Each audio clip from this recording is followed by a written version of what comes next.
शिर्डीमध्ये गुन्हेगारी मोठ्या प्रमाणात फोफावली असून तिचा बीमोड करण्यासाठी रात्री 11 ते पहाटे 5 पर्यंत हॉटेल्स आणि टपऱ्या बंद ठेवा. पॉलिसवाले आणि शिंगणापूर पट्ट्यावर चालणाऱ्या गाड्या 1 महिनाभर पूर्णपणे बंद करा.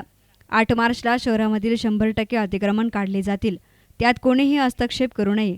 नगरसेवक आणि ग्रामस्थांनी अतिक्रमण पथकाला सहकार्य करावे. पोलीस प्रशासनाने गुन्हेगारीचा बीमोड करण्यासाठी कठोर पावलं उचलावीत, अशा सूचना राज्याचे विरोधी पक्षनेते नामदार राधाकृष्ण विखे पाटील यांनी केल्या. शिर्डी शहरामध्ये वाढलेली गुन्हेगारी आणि अतिक्रमणासंदर्भात शासकीय विश्रामगृहामध्ये आयोजित बैठकीत विरोधी पक्षनेते नामदार राधाकृष्ण विखे पाटील बोलत होते. या बैठकीस नगराध्यक्ष योगिता शेळके, उपनगराध्यक्ष जगन्नाथ गोंदकर, डॉक्टर एकनाथ गोंदकर, कैलासबापू कोते, साई संस्थानचे कार्यकारी अधिकारी बाजीराव शिंदे, तहसीलदार माणिकराव आहेर, उपविभागीय पोलीस अधिकारी डॉक्टर सागर पाटील, पोलीस निरीक्षक प्रताप इंगळे, पोलीस निरीक्षक राजेंद्र पाटील, सहाय्यक पोलीस निरीक्षक देवीदास पवार, नगरसेवक अभय शेळके, गटनेते अशोक गोंदकर, सुजित गोंदकर, गोपीनाथ गोंदकर आदींसह नगरसेवक आणि पदाधिकारी मोठ्या संख्येनं हजर होते.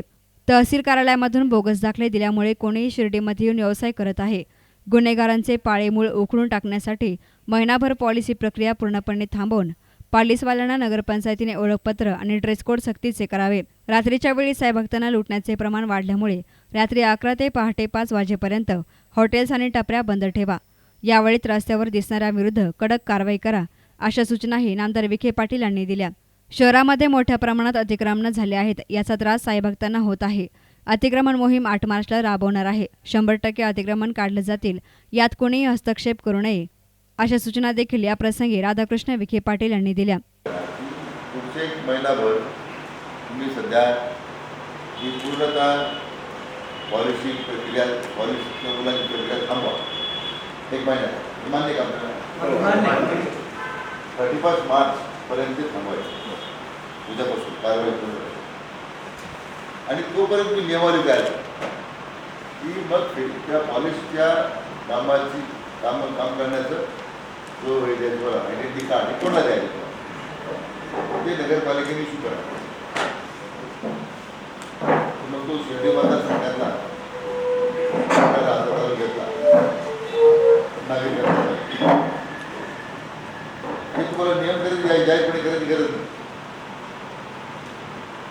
त्याला जे आयडेंटिटी कार्ड राहील त्यालाच तुम्हाला व्यवसाय करायला परवानगी देता येईल या ठिकाणी. आणि आपलं पोलिसांचं काम किंवा नगरपालिकेच्या कर्मचाऱ्यांचं काम काय पाहिजे की त्याला आयडेंटिटी कार्ड ऐकायला लावायचं आणि त्याला विशिष्ट प्रकारचा ड्रेस द्यायचा. तो ड्रेस घालूनच तो काम करीत गावात.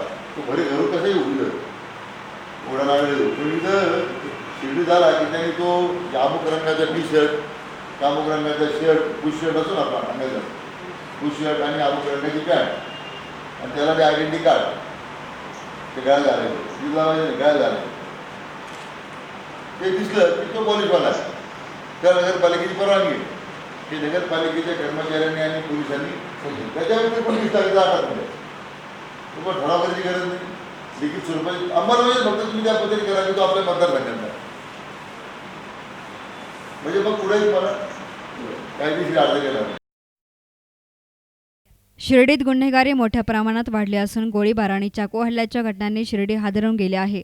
पोलीस प्रशासनच गुन्हेगारीला खतपाणी घालत आहे. दारू, जुगार, मटका आदींबाबत पोलिसांना अनेक वेळा सांगूनही पोलिसांनी कारवाई केली नाही. उलट माहिती देणाऱ्यांनाच तक्रार नोंदवण्याचा सल्ला पोलिसांकडून मिळतो, असं कैलासबापू कोते यांनी याप्रसंगी सांगितलं.